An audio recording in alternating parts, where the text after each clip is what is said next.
এখানে খুব স্পষ্ট করে বলা দরকার যে সোশ্যাল মিডিয়া, সামাজিক যোগাযোগ মাধ্যমে যেই ধরনের তথ্য এত সহজে চলে আসে, সেই তথ্যগুলো কিন্তু সবকিছু যে যাচাই করা তথ্য, সত্য, সেটা নিশ্চিত করে বলার কোনো উপায় নেই।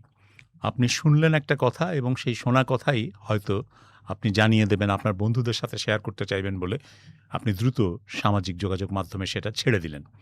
এভাবেই কিন্তু ভিত্তিহীন কথা, গুজব এগুলো ছড়াতে থাকে।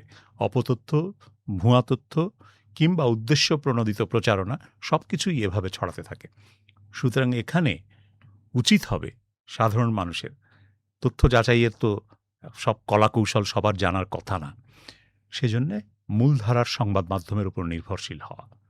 একাধিক সংবাদ মাধ্যমে খবরগুলো যাচাই করে দেখা। সেটা টেলিভিশন চ্যানেল হতে পারে, সেটা সংবাদপত্র হতে পারে। আমি শুধু ডেইলি স্টারের কথা বলব না, ডেইলি স্টার তো অবশ্যই করছে। কিন্তু অন্যান্য সংবাদ মাধ্যমও যেগুলো একটা পেশাদার বার্তাকক্ষ দ্বারা পরিচালিত হয়, সম্পাদকীয় নীতি অনুসরণ করে চলে, তারা কিন্তু যেকোনো তথ্য প্রকাশ করার আগে অন্তত দুবার ভিন্ন সূত্র থেকে যাচাই করে দেখবে যে এই তথ্যটা সঠিক কি বেঠিক। যদি কোনো রাজনৈতিক দলের বিরুদ্ধে বা কোনো প্রার্থীর বিরুদ্ধে কোনো অভিযোগ হয়, তাহলে সেই প্রার্থীর সাথে বা সেই দলের সাথে যোগাযোগ করে তাদের ভাষ্য নিয়ে তারপরই কেবলমাত্র সেই তথ্য প্রকাশ করবে বা প্রচার করবে। সুতরাং আপনি যেকোনো তথ্য শুনলেই সেটাকে বিশ্বাস করবেন না। আগে একটু মূলধারার গণমাধ্যমে সেই খবরটি আছে কিনা সেটা যাচাই করে নিন এবং তারপরেই সেটা শেয়ার করুন।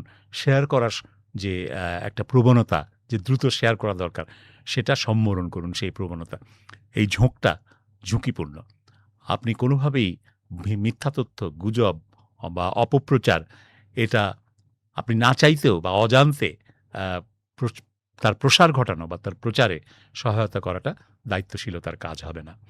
দেখুন, এই নির্বাচনে অনেকগুলো ভালো জিনিসও আমরা দেখেছি। আমরা খারাপ ২-১ টা কথা শুনেছি, খুব বেশি না। অন্যান্য নির্বাচনের সাথে যদি তুলনা করা হয়, সংঘাত, সহিংসতা, মারপিট, কেন্দ্র দখল, ব্যালট জালিয়াতি, ভোটকেন্দ্র দখল, এগুলো নানান কিছু আমরা এর আগে বহুবার দেখেছি। এবারে সেই তুলনায় কিছুই না। ২-৪ টি ঘটনা হয়তো ঘটেছে। কিন্তু তার বিপরীতে আমরা খবরগুলো যদি দেখি যে ৮৩ বছর, ৮৪ বছর, ১০০ বছরের বৃদ্ধ-বৃদ্ধা তাঁরা ভোটকেন্দ্রে এসেছেন। ১০৭ বছরের ১০৭ বছরের একজন এসছেন ভোটকেন্দ্রে ভোট দিতে। আমরা যদি দেখি নরসিংদীতে ৩ জন প্রার্থী ৩ দলের, তারা প্রতিদ্বন্দ্বী কিন্তু। বিএনপির খায়রুল কবির খোকন, জামাতে ইসলামের নেতা, আমি নামটা ভুলে গেছি। তারপরে শিরিন আক্তার, যিনি গণ অধিকার পরিষদের ট্রাক প্রতীক নিয়ে কাজ করছেন। তাঁরা ৩ জন একই কেন্দ্রে ভোট দিয়েছেন। তারপরে ভোটকেন্দ্রের বাইরে দাঁড়িয়ে ৩ জনে হাসি-ঠাট্টা গল্প করেছেন। তারপরে অন্যান্য কেন্দ্রগুলো তারা পরিদর্শন করতে গেছেন ৩ জন একসাথে। এটাই তো গণতন্ত্র। মতবিরোধ থাকবে। একজন জিতবেন, আরেকজন আর অন্যরা হারবেন। কিন্তু তাদের মধ্যে সৌহার্দ্য থাকবে এবং সেই সৌহার্দ্য বজায় রেখে তারা এই গণতান্ত্রিক চর্চাকে আরও প্রমোট করবেন এবং তার প্রসার ঘটাবেন, সেটাই প্রত্যাশিত। আমরা এই নির্বাচনে সেরকম কিছু, কিছু ছবি তো দেখেছি।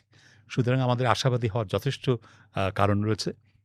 ভোটের ফলাফল গণনার ক্ষেত্রে সবচাইতে বিপদ যেখান থেকে আসতে পারে সেটা হলো ভোট কেন্দ্রগুলোতে পোলিং এজেন্টরা আছেন।